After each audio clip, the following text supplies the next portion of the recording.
SSC 26,000 চাকরি বাতিলের জনস্বার্থ মামলায় নতুন মোড়। সুপ্রিম কোর্টের নির্দেশে যোগ্যদের জন্য নতুন আশার আলো। Hi everyone, welcome back to my channel অঞ্জনার ব্যঞ্জনা। বন্ধুরা, তোমাদের সকলকে আমার এই ছোট্ট ইউটিউব চ্যানেলে স্বাগত জানাই।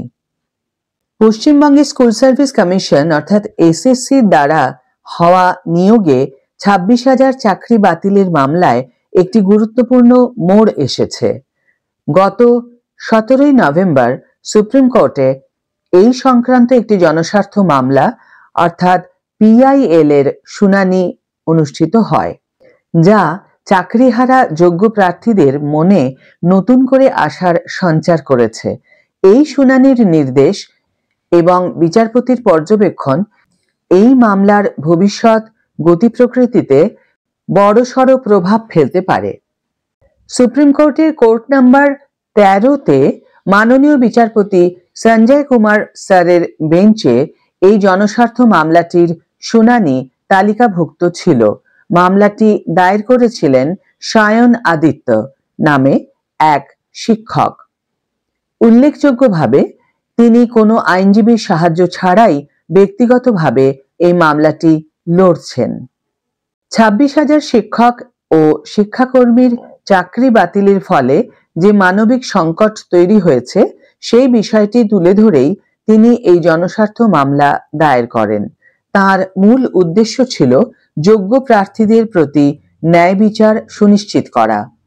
শুনানি শুরু হওয়ার পরেই বিচারপতি সঞ্জয় কুমার কিছু গুরুত্বপূর্ণ পর্যবেক্ষণ তুলে ধরেন, যা মামলার মোড় ঘুরিয়ে দেয়।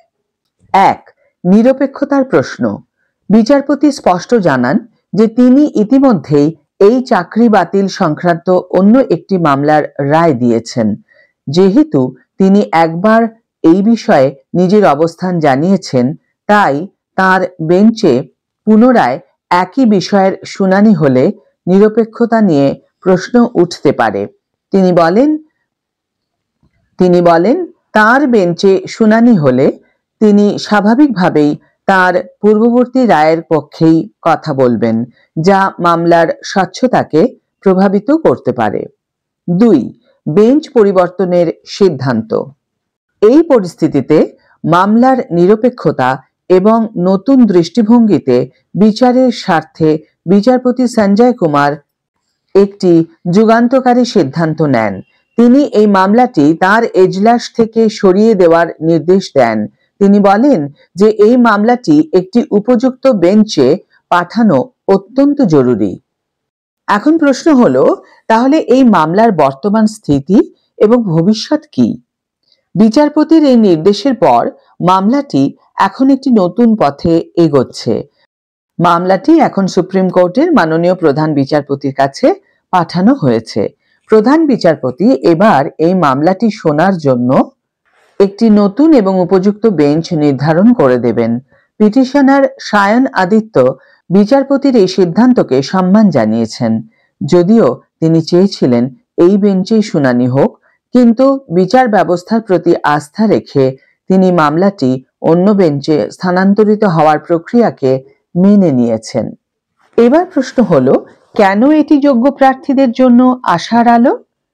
এই ঘটনাটি চাকরি প্রার্থীদের জন্য একটি অত্যন্ত ইতিবাচক বার্তা বহন করছে। এর প্রধান কারণগুলি হলো: 1. নতুন বিচার ও দৃষ্টিভঙ্গি।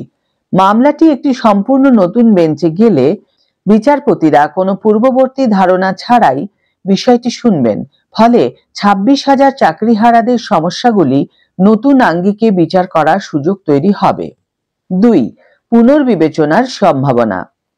পূর্ববর্তী বেঞ্চ তাদের রায়ে অটল থাকার ইঙ্গিত দিয়েছিল, তাই নতুন বেঞ্চে মামলাটি স্থানান্তরিত হওয়ায় যোগ্য শিক্ষক ও শিক্ষাকর্মীদের চাকরি ফিরিয়ে দেওয়া বা রায় পুনর্বিবেচনার একটি প্রবল সম্ভাবনা তৈরি হয়েছে। আপাতত এই জনস্বার্থ মামলাটি প্রধান বিচারপতির সিদ্ধান্তের অপেক্ষায় রয়েছে।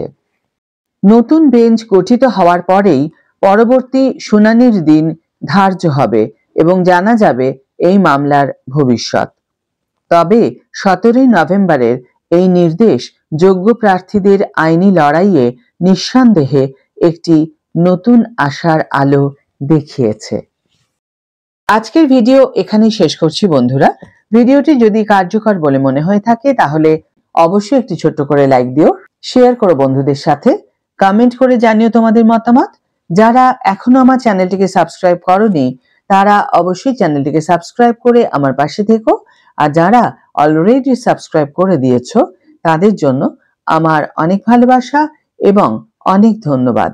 আজ তাহলে বিদায় বন্ধু, দেখা হবে পরের ভিডিওতে। ভালো থেকো, সুস্থ থেকো, সঙ্গে থেকো।